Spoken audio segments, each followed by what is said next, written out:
Hey guys, what's going on? Well, I decided I'm going to give it a try. I'm going to do a review on this 8-pad I bought from DealExtreme, just to give you guys an idea of what it is it worth it to buy, you know, so you don't run out there and spend money like I did, and then not be happy with your product. So I'll give you the rundown on this right now. Alrighty guys, there she be, the 8-pad. It's the Eken M003, but DealExtreme fails to tell you that. They basically tell you it's just an 8-inch pad. The touchscreen is not really responsive, but you can do the side scrolling to go to different sides, different pages. You're allowed up to 3. Now this thing is really responsive with a stylus. Just wish it came with one, but that's not a big deal. I'm going to give you a quick rundown on the applications. Right there we have the web browser, then we have the YouTube app, email, Droid MSN, and the marketplace. Right there, that bar you see, that is a power controller, which is nice because you can turn on things like your Wi-Fi, I'm not sure if that's a sync, I think that's a sync controller, but of course this thing didn't come with drivers, and your brightness, so you can crank up your brightness. There, we'll make it really bright so it looks better on camera. And up at the top here we have an ebook reader, a music player, photos, videos. I'm not sure what that is. It looks like an explorer, probably to look at your file system. Your music player, it's like a piano. Maps, the app manager, this is where you go to remove and install applications. Settings for your Wi-Fi, general settings.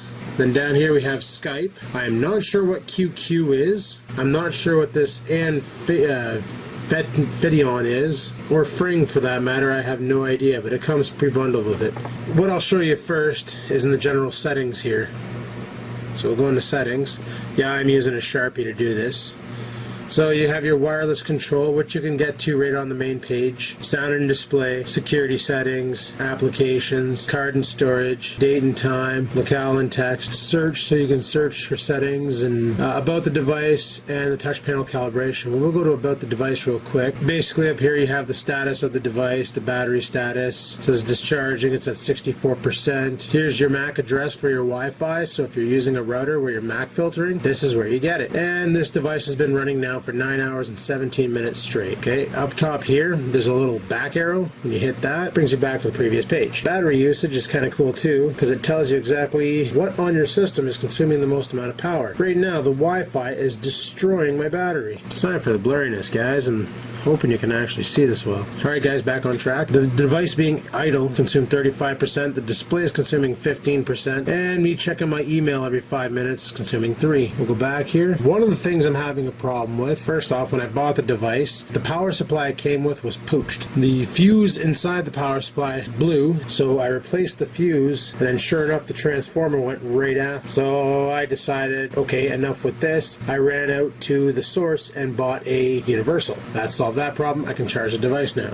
Now keep in mind the operating system on this device is for a cell phone, which is why you see like notification ringtone, silent mode, that's, you know, airplane mode, all that stuff. That's because it definitely does think it's a cell phone. You know, you have your basic information, your SD card notification, lets you know when there's a card installed or removed. Orientation, when you flip the actual device, it'll flip the orientation. It takes a while with this guy. I'll show you that right after. Your gravity sensor settings. This is what I don't understand is, you know, gravity sensor settings, normal mode or shake for movie, music, or photo. I think this might make it a random effect. So if you're listening to a song and you shake the crap out of the pad, it'll put on a different song, it'll randomly pick another one. But I don't know why gravity settings here is set to normal mode. Let's turn that back on. Oh, game mode or normal mode. I see. Okay, well, we'll back out of here. Yeah, animation, I have that turned on so it's all smooth. I didn't seem to notice a difference in performance. Screen timeout, I turned that off so I could do this review. And brightness lets you adjust the brightness on the screen just by sliding back and forth. You know, pretty basic commands, pretty easy. I don't know what else I could show you in here. I'm not sure what else I can show you on this. It's kind of slow on the internet.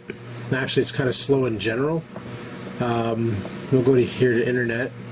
There's Google. So yeah, if you click in here, oh, quit with the fucking security warnings. So if you click in here to search, it brings up your keyboard down here, just like a regular keyboard. You know, you can look up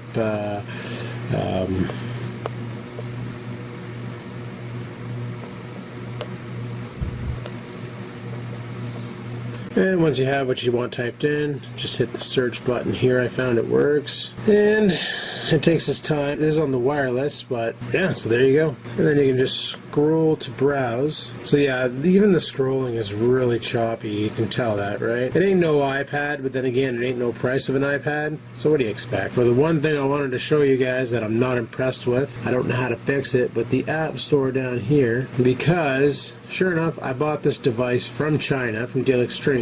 Even though I told it I'm in America, it gives me a bunch of Chinese names. And I'm not sure how to change that, because, well, I'm sorry to say, but the Chinese does not help me. But yeah, there's all the applications there. So it does have an app store built into it. Yeah, I'm going to show you the YouTube app. It seems to be having problems. I was told this device cannot do YouTube, so that's probably the reason why it's having problems. Let's look up here. Let's see if we can find out transport. There we go. There's me. Let's see if we can play it. And that's the problem I get all the time. This video cannot be played. Even though it's a YouTube player, it will not play the YouTube videos. I don't know if it's because of the processor's weak or if it's just the video itself, it can't do it. So yeah, I figured I'd show you guys that. Maybe you could have some insight on that and let me know what the problem is. I put this dock in the bottom actually. I installed it. It's one of those widgets. See, if you press and hold, you can install shortcuts, widgets, put a folder there so you can load all your games into a folder, or wallpapers, change your wallpaper. If you go to widgets, there's a couple that come preloaded. I'm sure you can install more. Like your analog clock, your calendar, music player, picture frame, power control, a search thing at the top or wherever you want it, and a sticky note. So you can put that in there. If you don't want to do anything, the button on the side here, the old iPad button, you press that, things go away. I don't really know what else I can show you guys on this thing. My overall experience, am I impressed? Not really. Kind of a waste of money if you ask me. That gets a fun little gadget, but between the problem of the power supply breaking down, customs thinking it's something it wasn't, and charging me $60 extra for shipping because they thought it was an iPad. You know, other than all those flaws, I'd say it's okay to fart around with, but, you know, it can't even do YouTube. Why? I don't know. If anybody out there can tell me why I can't do YouTube, that'd be greatly appreciated. It'd be nice to have that. So, yeah, that about covers my review on this thing. Is it worth it to buy one? You know what, if you have the money and you don't care what you do with it, sure, go pick one up. But DealExtreme recently launched a better one with this Rockwell chipset, which apparently is way faster than the VIA that's on board in this guy. It's only a 7-inch tablet, but it got way better reviews, and apparently it can play YouTube. So I'd recommend that one there. It's $10 more than this one here, but in the long run you'll get more out of it. Or save your pennies and wait for the top contenders like Hewlett-Packard, Dell, Acer's dropping one, probably Asus, Toshiba. You know, all the big guys are dropping these Slate PCs that are going to be running Android. Some of them apparently are going to come with Windows 7 Home Starter. So that's pretty sweet if you want a Windows-based one. Some of them come with Windows XP right now. You're like me and you're impatient and you want to try something out to see what it was like, then give it a go, but be warned, it is very, very, very cheaply built. Personally, I wish I would have waited, but I'm impatient. I had to grab it. Do I regret it? A little bit. We'll figure it out. There's got to be hacks out there for this thing to make it more beefier, because it does have an 800 megahertz processor, but it's downclocked to 533 megahertz. So all we got to do is figure out, why is it downclocked? Is it software or hardware? Is it just a crystal that has to be replaced, or a jumper that has to be set, and jack up the processor speed, and we might be able to get more out of this thing. Well, anyway, there's my review on the Eken M003. If you have any questions, leave them in the comments below, and I'll be sure to answer them. As for this thing, it's, you know, it's what it is. $130 iPad clone. You get what you pay for. Alright guys, take her easy.